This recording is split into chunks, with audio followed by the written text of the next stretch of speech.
안경을 끼고 괜찮아요.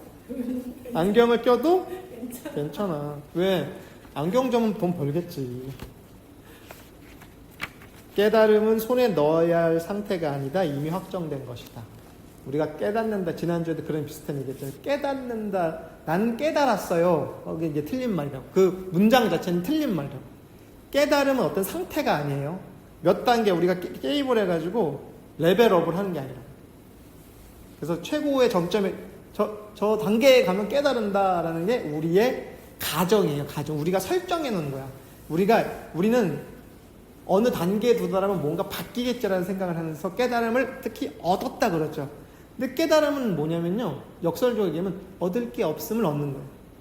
아, 얻을 게 없구나. 그래서 사실은 어떤 상태, 스테이트가 아니에요. 깨달음이라는 건 어떤 단계에 올라가는 게 아니에요. 이미 확정되어 있는 거예요. 나는 이미 깨달았어. 그래서 부처님이나 예수님이나 모든 성인들이 아침에 이제 뭐 천주교 관련된 영상을 봤는데 하나님의 어린 양이잖아요. 예수님만 하나님의 어린 양이 아니라 우리는 하나님의 어린 양이죠. 어린 양이 뭐예요? 죄 없이 순수하고 티끌 없는 거. 우리 원불교식 얘기하면 하늘 사람. 그리고 일체 중생 시류 불성. 모든 중생이 다 불성이 있어요. 있어요, 없어요? 있다 하니까 있는 줄 알겠지. 근데 없어요라고 부정한들 아니면 있는지 없는지 좀 알쏭달쏭 한다고 내가 한들 그래도 있는 거예요. 안 괜찮아도 괜찮은 거라고. 그래서 이미 있어요. 확정됐어요. 그래서 이미 우리 구원받았다고. 이미 구원받았어요. 근데 예를 들어서 천국으로 가는 문 앞에 도달했어요. 우리 들어가면 돼요. 근데 저 티켓 없는데요 라고 거부하는. 자기를 믿지 못하니까. 사람이 깨달음에 항복하기만 하면 된다. 이게 데이비드 호킨스 박사가 잘 쓰는 표현이면요. 항복, 서렌더라는 표현을 많이 쓰거든요. 항복하라고요. 그 도덕경에도 항복기심, 그 마음을 항복받으라고. 그러니까 저는 유사한 뜻이라고 봐요. 근데 꼭 같은 한자리에서 유사하다는 게 아니라 취지가 같아요. 우리 계속 고개를 빳빳이 쳐들고 있는 나라고 하는 게 있잖아요. 왠지 안 좋아야 될 것 같아. 왠지 내가 더 힘들어야 될 것 같고, 왠지 내가 더 좌절해야 될 것 같고, 왠지 내가 더 우울해야 될 것 같고, 왠지 내가 더 화가 나야 될 것 같아. 라고 생각한다고요. 근데 그런 건 내가 착각하는 거예요. 그래서 그 마음을 항복받아야 된다는 그런 마음들 있죠. 못난 마음. 항복받고 더 나가서 역설로 얘기하면요. 그냥 납작 엎드린다고요. 제가 집에서 고양이 키운다 했잖아요. 2마리를 키우는데 한 마리는 수줍어. 수줍음이 많아. 그러니까 자꾸 이렇게 숨어. 고개를 이렇게 하고 불러도 고개를 이렇게 벽 사이에 이렇게 하고 쳐다봐. 근데 한 마리는 되게 발랄해. 근데 고양이가 배를 이렇게 딱, 강아지나 고양이가 자기 배를 이렇게 보여주는 건 뭐냐면요. 항복하는 거예요. 근데 제가 우리 고양이가 배를 딱 뒤집어서 보여줄 때마다 이 단어가 생각나. 우리는, 그러니까 예를 들어서 뭐 하나님이나 부처님이나 뭐 법신불이나 도나 진리나 이런 거 앞에 배를 딱 까디집고 이렇게 들어놓을 수 있겠어요? 에이, 내가 체면이 있지. 에이, 내가 뭐 원불교에서 법사인데, 내가 법포가 있는데, 내가 교회 장로인데, 집사인데, 내가 뭔데, 내가 대학 교수인데, 내가 뭐 우리 회사에서 사장인데, 에이, 그렇게까지는 내가 너무 체신 없이. 근데 납작 엎드린다고. 깨달음이 확정되어 있기 때문에 창피한 마음이 없다니까. 치심이 없다. 우리가 부끄러운 마음이 없다니까. 이렇게 머리가 허리에도 엄마 아빠 보면 기분 좋죠. 그렇잖아요. 그리고 저렇게 미소가 확 짙죠. 체신 없이. 그리고 그런 거예요.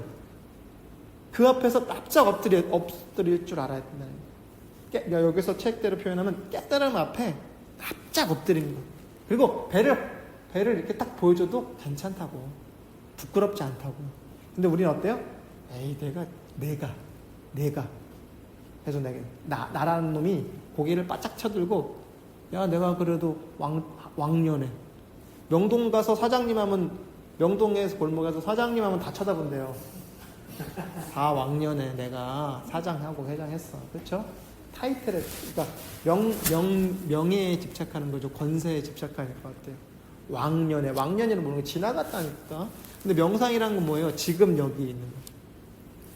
지금 여기에 요 사람으로 그대로 타이틀 다 빼고 요 사람으로 그대로 뭐 누구의 어디에 누구 어디에 뭐 무슨 뭐 교당의 무슨 뭐 법호인 내가 뭐 항마 법사 뭐 장로 집사 뭐 저희 집에 이모님이 성당 열심히 다니거든요. 뭐 구역장 이런 거 있대요. 되게 뭐 높대요. 평신도 중에 뭐 선교사 이런 거 다 띄고 명찰 다 떼고 그냥 나로서 운전하냐는 거죠. 깨달음 앞에 나로서 운전하게 납작 엎드리는 거. 그래서 천주교 신부님도 서품식 하면 이렇게 완전히 배를 깔고 눕죠. 완전히 낮추는 거예요. 그렇게 할 수 있냐고요. 그렇게 할 수 있냐는 거죠. 근데 이미 우리는 확정됐기 때문에 항복만 하면 돼. 나는 나 죽었어. 왜냐면 내가 여기서 나라는 게 에고가 나 죽었어 해야 돼. 그래서 잠깐 앞서서 얘기한 것처럼 많은 영화나 소설이나 역대의 많은 그 문학 작품이나 영화에서 악마는 벌건대낮에 안 나온다니까. 어둠 속에 감춰져 있다니까. 왜? 우리가 백일하에 드러났다 그러죠. 환한 태양빛에 진실이 확 드러나면 에고가 숨을 데가 없어. 근데 에고는 내 마음의 그림자에 이렇게 숨어있기 좋아하거든요. 그러니까 그림자에서 이렇게 고개를 바짝 이렇게 하면서 쳐다봐. 야, 너 그렇게 해가지고 되겠냐? 그렇게 살아서 되겠어? 라고 공격하는 거죠. 에이, 적당히 해. 뭐 그렇게 열심히 해. 설렁설렁 해도 돼. 라고 취약할 때 딱 드러나. 근데요, 우리가 몸에서 저항력이 떨어지면 감기가 걸리거나 하기가 아프잖아요. 그리고 어디를 치냐면 저항력이 떨어지면 내 가장 취약한 데를 건드는 거죠. 몸의 신체 부위에 가장 약한 데를 건드는데 그건 심리적인 것도 마찬가지예요. 수치심이 강하다, 수치심을 건들고, 자존심이 강하다, 자존심을 건들고, 분노에 취약하다, 분노를 건들고, 자격지심에 약하다, 자격지심을 건든다고요. 그럼 그거는 진짜예요? 가짜예요? 가짜거든. 근데 우리 가짜를 진짜라고 생각하는 거예요. 그래서 내 자리를 뺏어, 지가. 임금님 자리에, 임금이 어좌라고 하잖아요. 임금이 앉는 자리에 신하가 앉으려고 하면 어떻게? 그럼 이제 그거는 뭐예요? 역성이죠, 역성. 임금이 임금 노릇을 하려면 임금 자리에 앉아야 돼. 우리가 본성 자리에 앉아 있으려면 에고란 놈들은 에고가 고개를 칠 때마다 이 뿅망치로 두꺼비 게임하듯이 쳐줘야 된다. 그게 뭐예요? 명상하고 기도하고 연부를 하고 좌선하는 거죠. 큰 나가, 셀프 할 때 영어로 셀프, S가 대문자 S, 셀프, 대야. 우리가 흔히 말하는 큰 나래요. 큰 나가 이미 사람의 실상이기 때문이다. 큰 나가 사람을 영적 정보로 끌어당기고 있다. 큰 나는 뭐냐면 여기서 말하는 본성, 우리로 얘기하면 본성, 자성, 하나님 이런 거거든요. 법신부 이런 거거든요. 그게 이미 있어. 내가 부정해도 있어. 그래서 거기서 이미 많은 정보를 줘. 근데 우리가 정보를 받아들이지 않아. 왜 못 받아들여? 나라고 하는 이 필터로 보니까. 에고의 필터로 보니까 진실의 정보가 유입되지 않아요. 까만색 선글라스를 끼면 당연히 까맣게 보이고 빨간색 선글라스를 끼면 빨갛게 보이는 거죠. 이거를 벗어야 돼. 영적인 라식을 해서 이걸 벗어야 된다고요. 에고와 마음은 인생 경험에 대한 자기의 인식과 해석이 실제로 존재하는 것이고 따라서 사실이라고 추정하고 확신한다. 이게 어려운 표현인 것 같지만 무슨 말이냐면요. 자라보고 놀란 가슴, 소뚜껑 보고 놀란다. 우리가 인생을 살아오면서 내가 40을 살든 50을 살든 60을 살든 많은 일을 겪었죠. 그 겪은 경험을 못 벗어나. 우리가요. 그러니까 어때요? 뭘 판단할 때 옛날에 내가 그런 일이 있어서 이런 거 있죠? 이런 남자는 내가 전에 이런 남자를 만났는데 이런 남자들은 뭐 별로야. 어떤 남자가 있을까요? 키 큰 남자는 싱거워. 이런 거 있죠? 편견이죠. 그렇죠? 이건 내 삶의 경험에서 얻은 거죠. 그러니까 이 경험을 못 벗어나. 어지간하면 우리 인간은요, 자기 경험을 못 벗어나요. 그러니까 인생 경험에 대한 자기가 그걸 어떻게 해석하고 어떻게 인식하느냐에 따라서 내가 박 씨를 만나서 박시성을 가진 사람이랑 했더니 뭐가 잘 됐고, 내가 뭐 김시성을 만난 사람이랑 뭘 했더니 잘 안 됐어. 이건 뭐예요? 되게 근거 없는 얘기죠. 아무 합리적인 판단이 아니잖아요. 근데 어때요? 그 경험을 했기 때문에 못 벗어나. 우연히 자연히 박씨들과 놀았더니 잘 됐고, 김씨들과 겪었더니, 근데 김이 박이 제일 많으니까. 뭐 이런 거 있죠? 나는 뭐 일본에 갈 때마다, 일본 여행을 할 때마다 뭐 좋은 일이 있었어. 나는 뭐 태국 갈 때마다 뭐가 좀 안 좋은 일이 있었어. 이거 뭐예요? 자기 삶에서 나온 반대의 경우도 마찬가지고, 자기의 경험에 대한 해석이죠. 이거는 일본과 태국이 문제예요. 내 경험에 대한 인식과 해석이 문제예요. 후자겠죠? 근데 우리는 후자를 진실로 믿어요. 그러니까 어때요? 이걸 사실이라고 확신하는 거죠. 그래, 난 일본 갈 때마다 잘 됐어. 난 태국 갈 때마다 뭐가 안 좋았어. 라고 해석하는 거예요. 난 어떤 남자를 만났는데, 어떤 여자를 만났는데, 어떤 곳에 갔더니 좋았고 나빴고 이로왔고 해로왔고 12이해로 분석하는 거죠.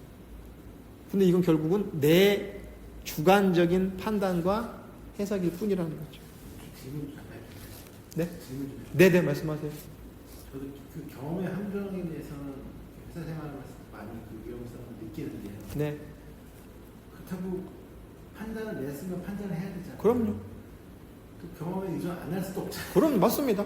경험을 버리라는 건 아니죠. 그 중간점이랄까 하나 최적점을 어떻게 잡아요? 맞습니다. 그래서 우리가 무언가를 판단할 때 우리가 요즘에 그 잘 쓰는 표현 있죠. 제로 베이스에서 시작합시다 이런 표현 있죠. 근데 제로 베이스라는 게 이제 공이거든요. 빈자리에서. 그러니까 우리식으로 표현하면 공자리에서 판단하는 거예요. 공자리에서 모든 것을 판단할 때 나라고 하는 거예요. 제가 여기서 에고나 나라는 걸 표현을 많이 써요.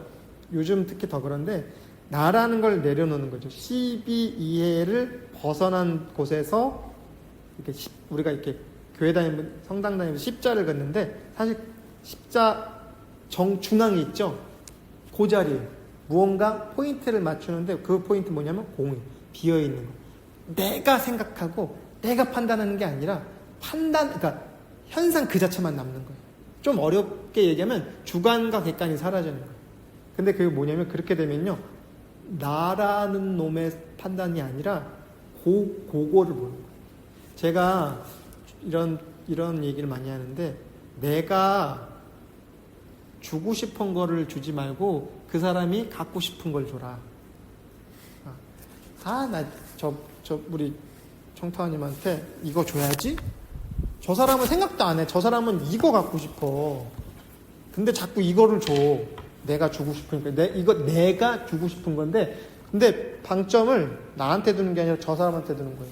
뭐 갖고 싶어요? 이거 갖고 싶어요. 이거 주는 거예요. 근데 우리는 내가 하고 싶은 나의 영역에서 모든 게 시작되거든요. 그러니까 결국은 어떤 경험을 하고 어떤 사건을 겪는 게 중요한 게 아니라 어떤 해석을 하고 어떤 인식을 하느냐가 중요해요. 그러니까 일본 가고 태국 가는 게 중요한 게 아니라 누가 그거를 바라보느냐는 거지. 근데 내가 바라보면 안 되고 제로에서 바라봐야 된다. 그렇습니다. 그런 얘기를 조금씩 더 해보도록 할게요. 하나만 더 할게요. 어떤 문제가 속하는 의식 수준에서 그 문제를 해결할 수는 없다. 그 다음에 위 수준으로 올라가야만 해결할 수 있다. 구구단을 못 외우는데 수학을 방정식이나 뭐 미분적분, 저는 수포자이긴 했지만 못 풀겠죠. 알파벳을 모르는데 영어를 배울 수는 없겠죠. 가나다라 마바사를 우리 가나다라를 모르는데 국어를 배울 수는 없겠죠. 근데 우리는 뭐예요? 어떤 문제를 시작할 때 어떤 문제가 속하는 의식 수준에서는 그 이상의 문제를 해결할 수 없어요. 근데 걷도 못하는데 날려고 하는 거죠. 걷지도 못하는데 날려고 해요. 인간의 의식 수준도 마찬가지예요. 진급하라는 거예요. 영적으로 진화하라는 거예요. 우리식으로 표현하면 진급하는 거예요. 통장수가 그 기후 알죠? 통장수가 그러니까 뭐냐면 옛날에 그 통을 그러니까 뭐라고 해야 돼요? 물통 같은 거 만든다. 얘는 나무로 만들었잖아요. 그게 수작업이니까 되게 어려웠나 봐요. 그리고 나무를 이렇게 맞물려서 그 양동이를 만들면 물이 새잖아요. 그러니까 그런 기술 되게 고급 기술이었나 봐요. 그러니까 통장수가 저 통을 잘 만들어 물통을 잘 만지를 보려면 어떤 사람이 볼 수 있어요? 그 사람보다 더 잘하는 사람이 알 수 있다는 거예요. 그리고 제가 이제 지난주에 출장이 있어서 남원에 갔다 왔는데 저녁에 자유시간이 있어서 그 남원에 가면 촉성루는 진주죠. 그 어디예요? 춘향이 있는 데가 어디죠? 강안루 촉성루는 논개인데 남원에 가서 근데 남원 사람들이 가서 무슨 얘기를 하다가 예향이잖아요. 그 남원에 미인들도 많고 그 역사적으로 그 풍류가 되게 풍류를 많이 즐겨서 막 판소리 같은 걸 또 어지간하면 동네 사람들이 판소리 한 자리가 다 한다는 거예요. 그래서 어느 정도까지면 귀명창 내가 판소리를 잘 못해. 근데 저 사람이 명창인지 아닌지를 내가 듣고 알아. 그러려면 어떻게 해야 돼요? 그 정도 레벨은 가야 되는 거예요. 제가 연휴 때 쉬면서 한일 가왕전이라는 프로그램을 하더라고요. 들어보셨어요? 한국 가수, 일본 가수가 나와서 노래를 부르는데 저는 사실 그런 트로트를 잘 이렇게 좋아하지도 않고 그냥 또 TV 잘 안 보니까 근데 우연히 쉬는데 이렇게 리모컨을 만지는데 한일광전이 도는데 이렇게 점수를 매기더라고요. 이렇게 몇 점. 그러니까 이제 그 가수들이 그러니까 현역 가수 좀 뭐 예를 들어서 뭐 서른도나 이런 좀 잘 유명한 가수들이 이제 그 가수 좀 젊은 가수들의 점수를 매기는데 확실히 제가 이렇게 보다가 알게 됐어. 어떤 사람이 점수를 더 받냐? 이 선배 가수들이 후배를 평가하는 거죠. 일종의. 심지어는 외국 가수잖아요. 일본 가수를 이제 한국 가수들이 평가하고 그러는데 선배 가수들이 눈가가 촉촉하면 무조건 1등을 주는 거예요. 왜? 그러니까 선배의 마음을 울릴 정도의 노래를 하면은 점수를 잘 받는 거예요. 그러니까 이걸 좀 비유하면요. 내가 저 사람의 수준을 알려면 내가 적어도 저 사람 수준보다 높아야 돼. 저 사람이 깨달았는지 안 깨달았는지 알려면요. 내가 그 사람보다 더 진급해 있어야 돼. 근데 이거는 더 나아가서는요. 인생의 문제 있죠. 지금 여러분 살면서 인생의 문제 있잖아요. 그거 인생의 문제 어떻게 해결되는 거예요. 지금의 지현 씨보다 좀 한 단계 더 업그레이드 되면 저절로 해결된다는 거예요. 자전거 탈 줄 아세요? 자전거를 탈 줄 알면, 그러니까 오토바이를 탈 줄 알면 자전거는 타는 거라고. 그렇죠? 그런 거예요. 제가 이제 태극권 하는데 태극권을 이제 보면은 이제 TV에서 뭐 이렇게 하는 사람 보면 저 사람이 어느 정도 수준이다, 뭐 하수다, 뭐 고수다 알 수 있는 것처럼 내가 그 문제를 해결하려면요 그 이상으로 올라가 보면 저절로 해결돼요. 그래서 좀 다른 비유지만 그 높은 산의 정상에 올라가면 삶의 문제가 해결되는 그런 경험들이 있거든요. 왜 그러냐면요. 그게 심리적으로도 이의가 있어요. 주변 시야가 확장되면요. 나의 삶의 지평이 좀 넓어지는 경험이 있어요.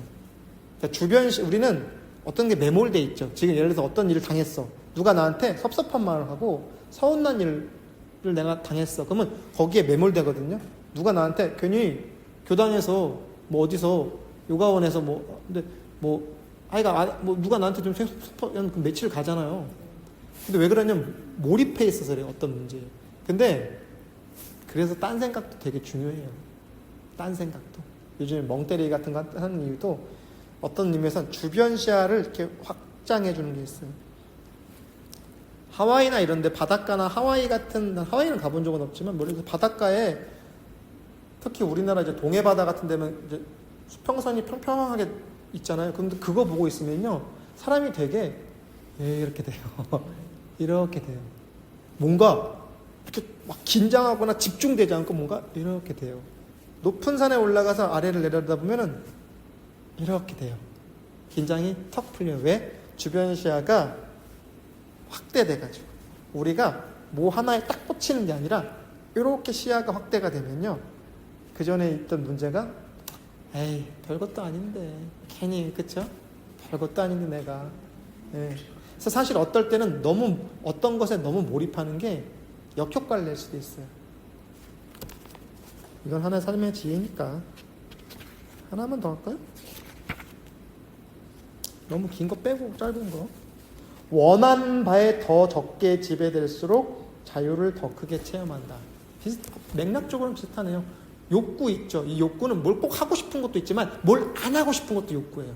그렇죠? 뭘 안 하고 싶은 것도 우리의 욕구거든요. 피하고 싶고 나만 아니면 그렇죠. 욕구예요. 사실은 엄청난 큰 욕구죠. 이 불행이 나만 아니면 돼.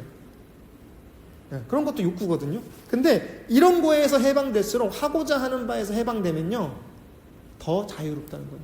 아무것도 하고 싶은 게 없으면 얼마나 자유롭겠어요. 돈 많이 벌고 명예를 얻고 중요합니다. 이거 하지 말라는 거 아니에요. 근데 왜 해요? 왜? 왜 돈 많이 벌고 싶어요? 그렇죠. 그러니까 돈을 많이 벌고 싶은 건요 좋은 욕구인데 왜 돈을 많이 벌고 싶냐고요? 지금보다 자유롭고 싶어서요. 그러면 돈을 쫓지 않아도 자유를 얻는 방법을 더 집중해 보시라는 거죠. 돈이 아니더라도 자유로울 수 있는 방법이 있을 거예요. 근데 저는 돈을 벌고 싶은 욕구는 좋은 욕구예요? 나쁜 욕구예요? 좋은 것도 아니고 나쁜 것도 아니고 그냥 그런 거예요. 이게 바로 온전히 보는 거예요. 그래서 원하는 바에 적게 원하는 바를 없애라는 거 아니죠? 원하는 바에 지배당하지 말라고요. 원하는 바한테 나의 자리를 100% 뺏기지 말고 원하는 바를 그대로 몰고 가되 원하는 바한테 속지 말라고. 깨닫는 것도요. 깨달아야겠다는 욕심에도 지배당하지 말라고요. 이미 깨달았다니까? 근데 안 믿기죠? 표정이 못 믿는 표정이라서 제가 여쭤봤어요. 자, 요거 너무 좋아서 하나만 더 할게요. 계속 맨날 이렇게 제가 여러분들 속이죠? 하나만 더 할게요. 하나만 더 할게 하고. 사랑과 평화가 에고에게 가장 큰 위협임을 잊지 말아야 한다. 사랑과 평화가 에고에게 가장 큰 위협이야. 사랑과 평화는요, 긴장, 전쟁, 경쟁. 에고는 이런 거 좋아하죠. 나보다 남을 밟고서라도 올라가고 싶은 건 에고의 욕구예요.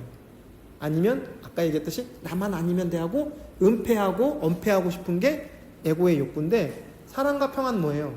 사랑과 평화라는 단어는 나보다 상대방을 위하는 관점이거든요. 관점이 달라요. 사랑은 관점이 자, 제가 동작으로 보여드릴게요. 사랑은 이렇게 하죠.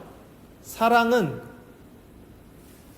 이 동작과 사랑은 제스처와 사랑은 제스처가 어떤 게 더 사랑스러워요? 우리 몸이 알아요. 사랑은 이 더 자연스럽고 사랑은 아닌 것 같아요. 그렇죠? 우리 몸이 알아요. 왜? 몸을 열죠. 몸을 열잖아요. 근데 방어, 회피 이런 거 있죠. 동작이 너무 슬퍼 이렇게 안 되죠? 제가 늘 얘기하셨는데 너무 슬퍼 이렇게 안 되죠? 너무 행복해 너무 사랑스러워 이렇게 안 되죠? 네. 우리 몸이 펴져요. 근데 사랑과 평화는 뭐예요? 내 걸 내주는 거 이렇게 내주잖아요. 평화 어때요? 평화 이렇게 되나요? 평화 이렇게 안 되죠? 이렇게 되죠? 평화 이렇게 몸이 펴져요. 상대방한테 이렇게 열어준다고요. 근데 경쟁, 증오, 두려움 이런 단어는 듣기만 해도 어때요? 제가 계속 얘기죠. 그렇죠. 이렇게 움츠러들어요. 근데 데이비드 호킨스 박사가 근반응 검사로 이런 수치를 테스트한다 그랬잖아요. 실제로 사랑, 평화라는 단어를 내딛었을 때 우리의 근육의 반응과 증오, 우울, 분노, 부정적인 정서와 감정을 얘기했을 때 우리 몸이 움츠러들어요. 근육이. 그러니까 호킨스 박사는 기본 전제가 이런 그러니까 사랑과 평화나 아니면 은혜, 감사 이런 단어는 실제 우리 몸에도 좋다는 거예요. 사실 실제 우리 몸에도 좋다고. 그래서 에고는 무의식의 숨은 뿌리 깊은 입장성들에 의지해 자기를 방어한다. 에고는 앞서 얘기한 것처럼 어둠에 숨어서 이렇게 바라봐. 쟤가 언제 취약해질까? 그리고 입장성이 뭐냐면 말 그대로 지 입장, 지 주장에 숨어서 그거를 대변해요. 야, 그래도 저기 총칼을 들어서 싸울 땐 싸워야지. 그렇지 않겠어? 고개 끄덕이면 이제 에고의 입장성에 속아 넘어가는 거예요. 그래 곧 죽어도 사랑과 평화인 거예요, 사실은. 곧 죽어도 사랑과 평화라고. 네. 그러다가 너 어떻게 해? 너 그렇게 손해보면 어떡할 거야? 사랑과 평화만 주장하다가 네 밥그릇은 언제 챙길래? 라고 얘기한다고, 에고는. 너 네 앞가림도 못 따면서 무슨 사랑과 평화야? 싸울 땐 싸워야지. 라고 설득한다고요, 계속. 에고는. 근데도 그렇죠? 저 말은 맞지만 현실적으로는 그렇지 않아. 그러니까 뭐예요? 에고가 그렇게 속삭인다고요. 부처님이 깨달음을 얻기 직전에 마구니들이 와가지고 야, 이만하면 됐어. 너만큼 한 사람도 없어. 예수님이 광야에서 기도할 때 사탄이 이제 얘기하잖아요. 세상의 모든 권세를 주겠노라고. 우리나라에서 수은 선생도 그래요. 똑같은 경험을 해요. 권세를 주겠다고. 야, 똑같이 그 유혹을 한다니까. 근데 이게 실제로 어떤 막마가 외부에서 온 게 아니라 내 안에서 에고가 그렇게 얘기한다고요. 적당히 해. 이 정도 하면 됐어. 아니면 야, 이때가 기회야. 밟고 올라가. 지금이 기회야. 반등했어. 못 먹어도 고야. 이렇게 한다고요. 근데 이런 식으로 에고는 끝까지 마치 그 기생충이 숙주를 빨아먹듯이, 그러니까 기생충이야 숙주가 죽으면은 이제 자기도 죽으니까 죽기 직전까지 빨아먹잖아요. 에고도 똑같아요. 그 멘탈 뱀파이어라고 제가 그랬잖아요. 우리 멘탈을 빨아먹어요. 네. 그 너덜너덜해질 때까지. 그래서 사랑과 평화는요, 불변의 가치라는 거죠. 그거는 협상할 수도 없고 타협할 수도 없다는 거죠. 실제로 우리 몸에도 좋다는 거죠. 몸에 좋고 맛도 좋은 사랑과 평화라는 거죠. 일단 마치겠습니다.